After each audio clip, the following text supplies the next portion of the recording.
My husband told me he wanted to have a lot of kids, and now that he's planted his seed, he says he's not into pregnant women and will be back after I'm done. Years before I met my current husband, I was in such a toxic, abusive relationship that it almost ended my life. I spent years in therapy, trying to better myself, trying to figure out just why I was tolerable with that type of love. I stayed single for years, and once I started dating, I made sure to keep an eye out for all the red flags. Hell, I even took things slowly when there was nothing but green flags. Thanks to my ex, I was all too familiar with the suspect behavior. I ended up meeting my current husband at a work event, and things just fell into place. I opened up and explained my past trauma, and let him know that if we were going to date, it would require a slow pace and patience. I won't say that he was perfect, but he was always kind, compassionate, and caring. We dated for about 5 years, were engaged for 1, and have been married for a little over 3 years now. We recently bought our second home together, and we both got promotions at work, so we sat down and talked about kids. He wanted a big family, and I only wanted 1 or 2. We agreed on 2, and we started trying. It didn't take long, and here I'm 6 months pregnant, still working, with swollen ankles and a back that won't stop aching, but other than that, I've been very happy and thought I had a supportive husband. 3 weeks ago, I found out that he was having an emotional affair, and honestly, probably a physical one too. When confronted with the evidence, he admitted to not being attracted to me while pregnant. What the hell do you mean by that? I haven't gained unnecessary weight, I still take care of myself, even with the morning sickness that hasn't gone away. He wasn't sorry about it at all, and he told me that I was being overdramatic when I cried. He is currently staying with his family until he can find a home to rent. He doesn't want to get a divorce, and in fact, he's saying that after the pregnancy is over, we can go to therapy and fix things, but I don't want to. I cannot physically look this man in the eye anymore without feeling disgust. I have a text from him saying that he's my only option because no man wants to date a single mom. I'll be talking to a lawyer and figuring out how to divorce him. Sorry, I just wanted to vent into the void today. Edit. I was told I'm not allowed to change the locks due to it being his home as well, and he came over last night knowing there wasn't anything I could do to prevent it.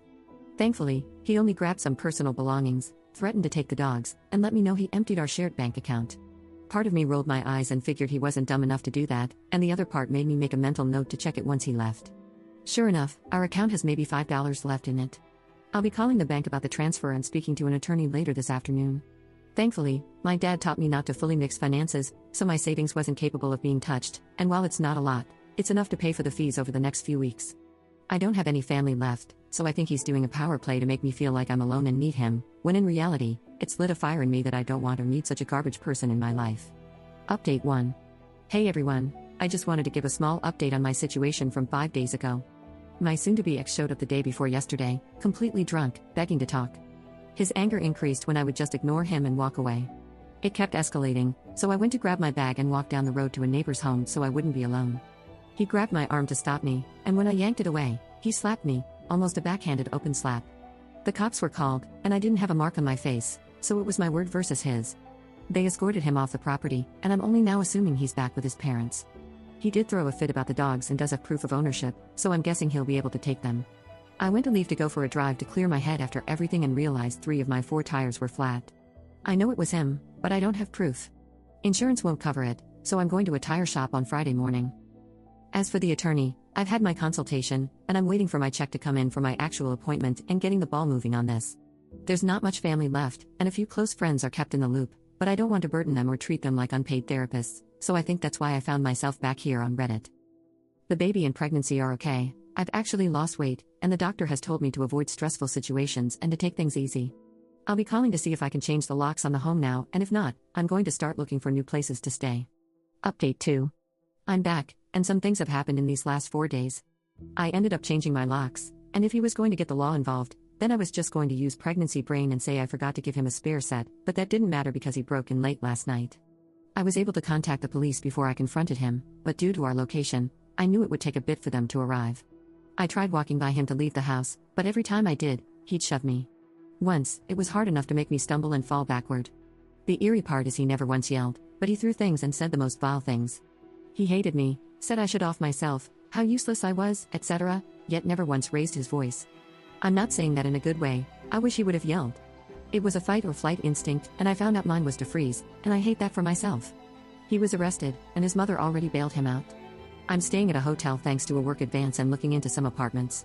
I won't be stepping foot into that home we shared until my best friend is here, and even then it will be with the police accompanying us. Nobody can figure out what made him change almost overnight. The only thing I'm guessing is a psychotic break, but I'm not a therapist or doctor. Besides some ugly bruises and stitches myself, the baby and I are fine. My lawyer feels like this is enough to get a protection order for myself, which will include the pregnancy and baby. For now, I'm safe and can sleep well for the first time in weeks. I have the dogs, and nobody besides one close person and the police is aware of where I am. Next time I see him will be at court. Update 3. Police met me at my home to gather some personal belongings and pretty much anything and everything else I could grab. Thanks to the user who recommended calling the non-emergency number, it was smooth sailing. He wasn't home, so I didn't have the fear of him showing up, and both officers were very kind. What I walked into, on the other hand, was not very fun.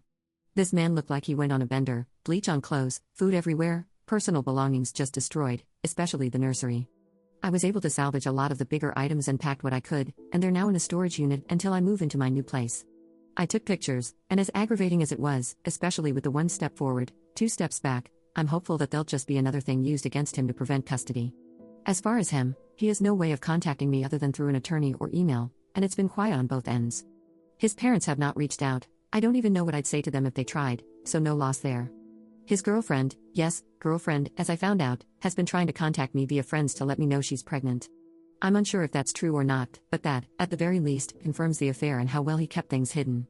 Anyway, I'll leave it at that. Thank you all for listening and checking up on me. I'm safe, I'm good, and the only thing kicking me around is the pregnancy, and I'll make sure to make a post in a few months letting you all know she's here and that we made it.